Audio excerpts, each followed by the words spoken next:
Welcome to Deep Dive, everyone. I'm Steve Hilton, and this is the home of smart conversation on the big issues. Today, we're going to be talking about climate change.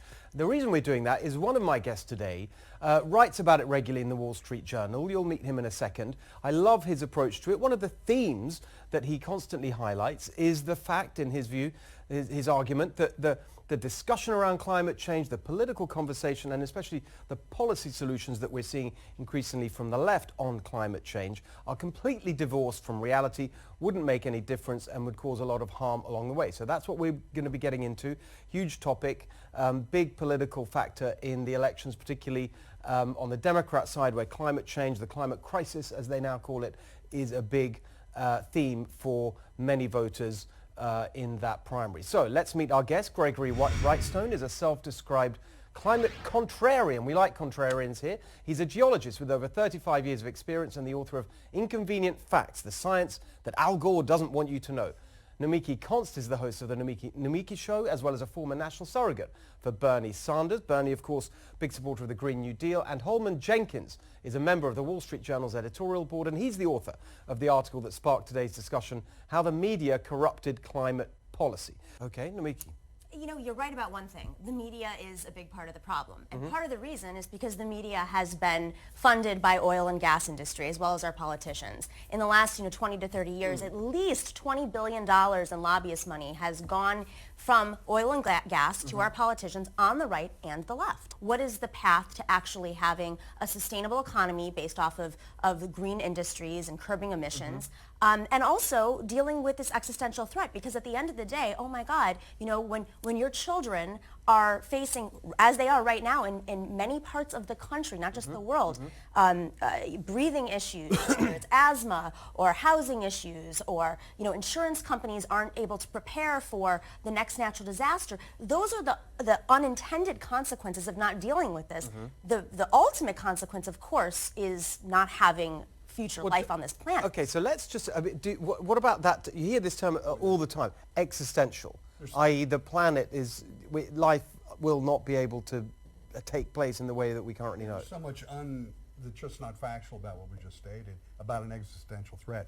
I'm a huge proponent of what we're actually seeing. Don't look at 50 or 80 years in the future. What's actually happening today, and we see an Earth that's thriving, prospering, and greening, and humanity is benefiting from a modest warming and an increase in CO2. It was 65 degrees 2 days ago in Antarctica in the middle of winter. What are we talking about right now? No, it wasn't. No, it wasn't. So that, again, that's just a factually incorrect statement. It was not 65 degrees in the middle of Antarctica. The Associated Press reported that. One station in the very northern tip of the peninsula of Antarctica, the warmest place, Antarctica has been cooling for over a decade, and it still is. It was the hottest state that has ever existed in Antarctica. There are two stations in Antarctica. So it's so interesting. We've got such a range of views here, and I sort of put myself somewhere in the middle, because what your position seems to be. It's not warming, and it's not warming. The planet isn't warming. Oh, it is. Oh, no. Is that right? Or no, it's been warming for 300 years. It started in the late 17th century, long before we started adding prodigious amounts of CO2, and it's warming now in fits and starts. Sorry, so you're saying it's warming, but that's fine? Yeah, we're seeing many benefits from that. Extended growing seasons. There's another position which is it's warming, but it's not as big of a problem as the left make out. And your argument is it is warming. It's a huge problem. We've got to do something about it. So that's a sort of range of views there. Many of these studies we've now found have been funded by the oil and gas industry, who have put money into institutions to produce studies that show a more moderate approach, because it's a business model for them. Oil and gas, some companies want to pull away from traditional oil and gas and move to fracking, which we now know, despite what the fracked-based industry studies have shown, that fracking is actually something that increases emissions at a faster rate than traditional oil and gas. So you're shaking your head. Well, there's a lot to unpack there, and I mean, America has benefited, and the world has benefited from fracking, and we're seeing a decrease in energy costs. We're able to provide energy for the poor. Raising the cost of energy is really your aggressive taxation system. It hurts the poorest among us the most.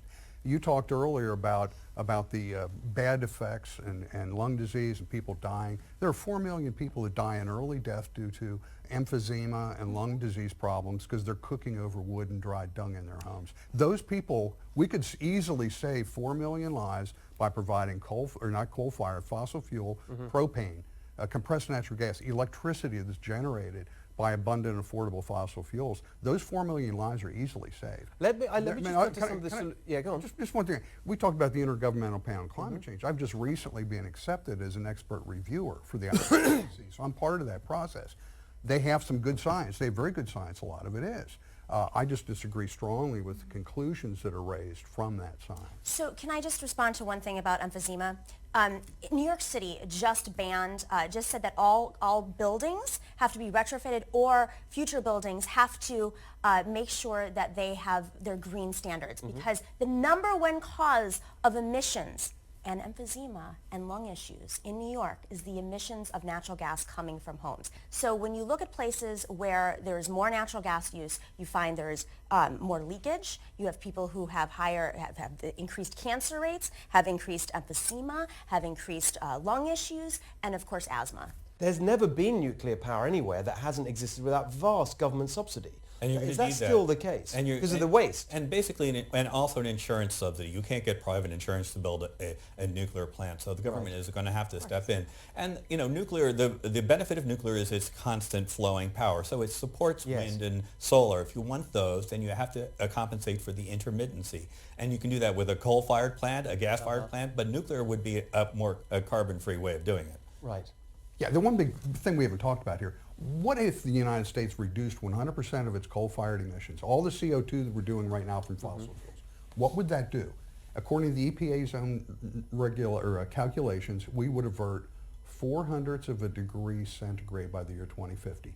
0.04 of a degree is all we would avert in warming due to that. How many jobs is that lost? Right. Is that worth? That's and the other thing is there's three big players in the market: President-in-Chief from China, Prime Minister Modi in India, and President Donald Trump. All of them agree and understand that you need abundant, reliable, low-cost energy. They have a vibrant. Those are great advocates for climate change. This is one of the arguments made against the Paris Accord, which is that, well, even if you did it, the actual emissions reduction, temperature reduction by the end of the century as a result of the agreements that you commit to is tiny. So why go through all this economic disruption to achieve a negligible impact on climate? Does that meet your test of pro-growth climate policy? I'm not sure I really understood what you were saying. My idea of a pro-growth climate policy would be something like using a carbon tax to replace some element of the income or payroll tax, shift the burden of taxation in the economy, things that we want to encourage, like work and investment, and put the burden on things we want to discourage, like carbon production. Do you agree with the carbon tax? Oh, absolutely not. I don't think again, I see an Earth that's thriving and prospering, and we don't really need this. And if you think that China, if you really believe that China and India are going to reduce their carbon dioxide emissions over the next 20 or 30 years, you're sadly mistaken. China's plan right now is to increase coal-fired electricity generation so much to replace 100% of the Americas. And India's main goal is to electrify the entire nation. Prime Minister Modi wants to lift 600 million people up out of generational poverty. And he believes that he wants to use all of his resources to do that. And it can only be done in India with coal, because solar and wind just doesn't work. Or nuclear. Or nuclear. Hang on, Namika, what's your answer to the point that's often made, which is that, the Green New Deal, fine, but it doesn't do anything about the real sources of warming? If you really care about warming, then actually... So his solution is just not to do anything and just to let China and India dictate. That's not how society flourishes. We are a world power. We have to start acting like a world power. I mean, this is ultimately the issue here, is that our country is so stifled by big business that is investing in faulty, inaccurate studies, funding news publications that are funded by oil and gas industry. We're living in a talking points system right now while we are not discussing, if you want to talk about the cost, well, the only solution on the table right now, the only solution that is being presented is the Green New Deal. So I would be happy to discuss and compromise on the Green New Deal, but right now there is nothing other than tweaking current systems or investing more or putting a carbon tax on, and that is not going to get out The of carbon tax is would be a big change. Agreed. I'm not saying that that's not, but that's the only solution being presented. Carbon tax and Green New Deal, they're solutions in search of a problem. And what we have here, again, is a vibrant, growing system that's thriving. How is it growing? When you have Puerto Rico that has been hit, I mean, I have done almost a year of reporting in Puerto Rico. There is disaster capitalism there. Every time a place Disasters is... happen. Hurricanes have always happened. Not at this rate. Yes, Well, they are. okay, No, so it isn't. hang on, let me